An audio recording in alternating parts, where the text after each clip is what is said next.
Here's Porzingis at the buzzer. Got it! Oh, KP! Oh, my goodness. If that counts, the Knicks will have stolen this game. Looking at it on the replay monitor. Oh, they wave it off. Wow. And the Knicks will not win this ball game. Ooh, Kristaps Porzingis' game-winning buzzer beater versus the Hornets was waved off, but he finished with his fourth double-double in 9 career games. And according to Elias, he became the youngest Knicks player ever with 15 rebounds in a game. Stephen A., are you encouraged or discouraged by this loss? No, I'm very encouraged by this guy. And, you know, Phil Jackson is looking better and better as the season progresses. First of all, he had about 15 rebounds. Secondly, he shoots well from the free throw line.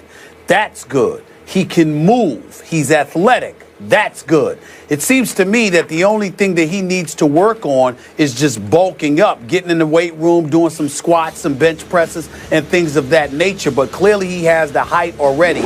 He's not scared of the big moment. And the fact that Derek Fisher and those boys had him out there in that particular situation, I think speaks well for him. The 2 games prior to this, he only scored in single digits. I actually one of the 2, and he had shot 3 of 8 and 3 of 11 in both of those games. But he can hit free throws. He can move without the ball. He's athletic. He's got some heart. He's not scared. There's a tremendous upside. And I like what I'm seeing from him. I'm pleasantly surprised. I must admit that. It looks like Phil Jackson did the right thing here with that number 4 overall pick. It still remains to be seen because I'm watching Emmanuel Mudiay do his thing. And I understand that, you know, we got to look at Porzingis and give him some plus marks because Carmelo hasn't been playing that great. He shot 12 of 25 last night, finished with 25 points, but he's shooting 34% from the field on the season and 20% from three-point range. He can do better. And once he starts doing better, assuming he continues to get healthier and do his thing, that should open things up for Porzingis even more. But I must say that I'm very, very impressed with what I have seen thus far. He's making a believer out of me in terms of his potential, Skip, because you just heard so much about how he's going to be, you know, a 3 to 4 year project, because I never saw him play before coming in to the NBA. But you see what he's doing right now, and he's validating the faith that the Knicks have shown in him, averaging, you know, 11 and 9 on the season as a rookie. I got to give credit where credit is due in that regard. I'm still not letting Phil Jackson off the hook, though, because he's getting paid $10 to $12 million a year to be the president, and it wasn't to draft and build this team over 5 years. It was because you were marquee, you had a level of cachet attached to your name, and you're supposed to be able to go out there and recruit somebody big time to come and play with Carmelo Anthony. You didn't give Carmelo Anthony $122 million to just be somebody that was on an average or below average team for the next 3 or 4 years. You're supposed to go out there and attract somebody. So I'm still not letting Phil Jackson off the hook in that regard, but I will let him off the hook with Porzingis because I'm impressed with what I'm seeing. I'm liking him more and more and more. I watched that game last night. He's impressing me. You know what?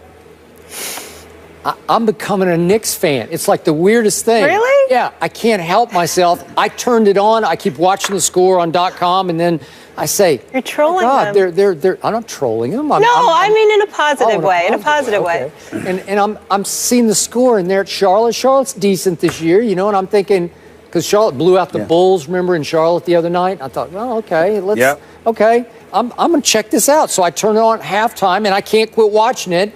And it's partially because of this kid, but I like the team. I look down the box score. I like Aflalo. I liked Robin Lopez until he let what's his name beat him, Cody Zeller at the end of the game. But I like the parts of the team. I'm not saying it can even make the playoffs, but it's fun to watch the Knicks now, mostly because of this kid. And I still say, I watched it in real time, and when Porzingis let the shot go, I thought it was away in time. I did. Maybe I'm rooting for the Knicks, but it looked like just split second it had left his hand. And if the tie goes to the runner in baseball, maybe it was like a tie with the buzzer. I thought they should give it to him, but then I watched it in slow motion. Maybe it was still barely touching his fingertips when red light goes off. It was. Yeah, it's very close, though. In real time, I thought it was good. His teammates thought it was good, and I like the emotion. It's been so long since I saw the Knicks have like end of game emotion where they're hugging each other, and it was fun to watch. It was like, wow, the Knicks are happy. Well, how could that be? They're back. Yeah. Maybe. I gotta give some love to a few people. We all know how I go off about my New York Knicks. Yeah. They're making you listen. They're not They're not an embarrassment. Yeah. They're competitive in practically every game. They're fighting. Derek Fisher's doing a good job. Kurt Rambis with Jim Clemens and those boys are doing a good job. These guys go out every single game. They're playing hard. They're going after it. They're not wilting beneath the pressure. It takes greatness to beat them in a lot of situations. I'm seeing a team that's fighting. I'm seeing a team that's feisty, and I'm actually looking forward to ending my boycott and going back to watch them again this year. Wow. I'm looking forward to it. I like.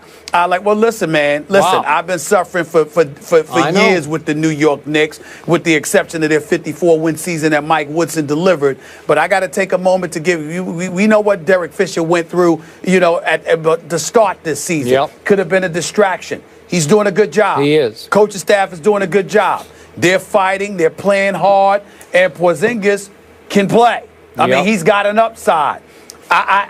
There's reasons to go to the Garden now to watch this team play. Yep. And that's all I can ask for. I hope it continues. I hope I don't look like a damn fool where I'm hoodwinked into supporting them again and then they let me down with lackluster effort. I mean, I'm weary of that, Skip. You know how emotional I get with my Knicks.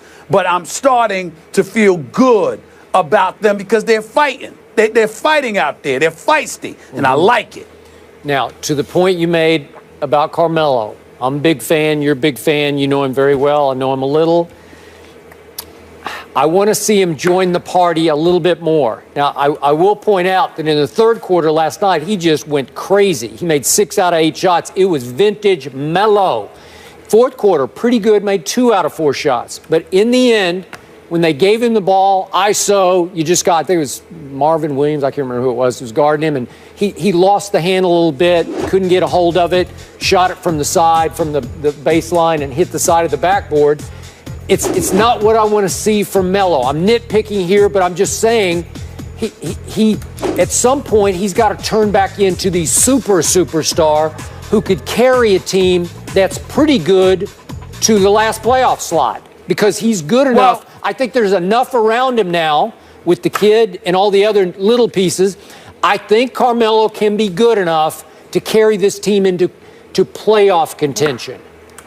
That's what I want to see. I think you're right. I think that when you see the parts around him, if they continue to grow and play as feisty as they have been playing, this is a team that should win enough games to contend for a playoff spot if Carmelo does his job. So as long as Porzingis and the others continue to grow and play hard and be feisty, then we're going to look at Carmelo and say to him, what you got for us? You're right about that. Okay. And here's my last question to you. I watch the Knicks telecast every night when I turn it on, and then I often watch the Knicks post-game with Serbiak and company, and I just want to get this straight because this kid has brought us to the point where he is now good enough. I want to make sure we're saying his name correctly.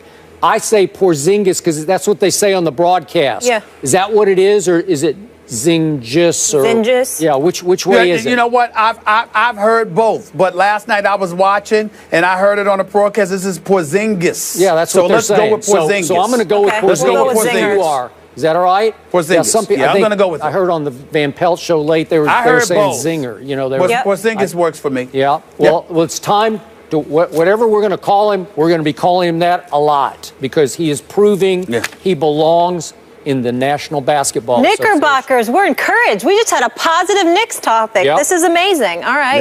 Yeah. Miracles do happen. They host the Cavs at the Garden. That's on Friday, so that'll be a good one, a tough test, of course. Moving on, though, another tough one in New York. Rex Ryan is back, but this time he is the enemy. No Rex excuses tonight for the Bills. Wow. I like that was good. Can they